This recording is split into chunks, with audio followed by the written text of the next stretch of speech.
বাজার থেকে কাঁঠালটা নিয়ে আসা হয়েছে। কাঁঠালটা ভীষণ পাকা, এটা এমনি খাওয়া যাবে না।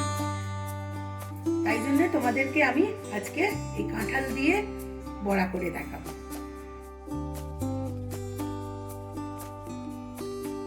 মশলা কিচেনে তোমাদের ওয়েলকাম জানাচ্ছি। প্রথমে আমি এই কাঁঠালের ভেতর থেকে দানাগুলোকে বের করে নেব।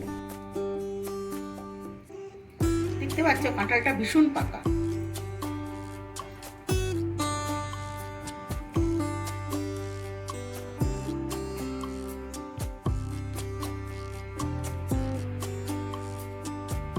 আমি এইভাবে সব কাঁঠালগুলোর কোয়া থেকে দানাগুলো বের করে নেব। কাঁঠালের কোয়াগুলো থেকে দানাগুলোকে আমি বের করে নিয়েছি। এবার এটাকে আমি মিক্সির জারের মধ্যে দিয়ে পিষে নেব। কাঁঠালের কোয়াগুলো আমি এইভাবে পিষে নিয়েছি। এবার এর ভেতরে আমি এটা কাঁঠালটা খুবই মিষ্টি, এই জন্য তোমরা তোমাদের স্বাদ অনুযায়ী চিনি দেবে।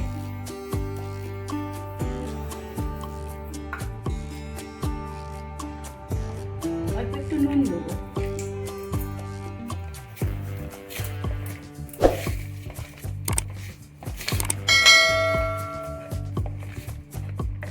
এবার এটার মধ্যে মুড়ি আর আমার কাছে কিছু নারকেল গুঁড়ো ছিল, আমি সেটা দিচ্ছি। তোমরা চাইলে নারকেল কুড়িয়েও দিতে পারো।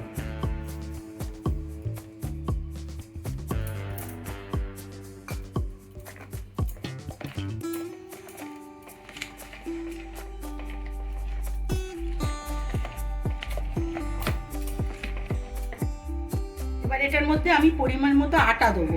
আমি এটা আটা দিয়ে করছি, তোমরা চাইলে ময়দা দিয়েও করতে পারো।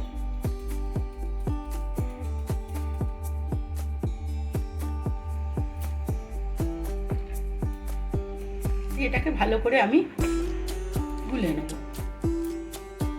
ভালো করে ফেটানো হয়ে গেছে।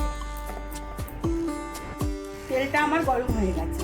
এটা আমি রিফাইন তেল দিয়েছি।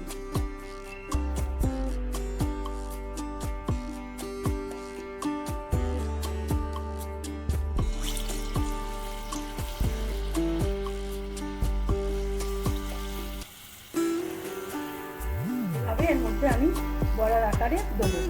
যতগুলো ধরবে ততগুলোই দেবো। আমি উল্টে পাল্টে ভেজে নিয়েছি। এবার এগুলোকে আমি তুলে নেব।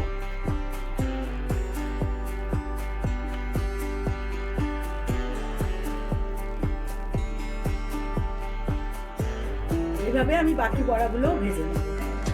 কাঁঠালের বড়াগুলো আমার হয়ে গেছে। তোমাদের যদি এই রেসিপিটা ভালো লেগে থাকে তাহলে তোমরা অবশ্যই এটাকে লাইক করো, শেয়ার করো। যারা এখনো আমার চ্যানেলটাকে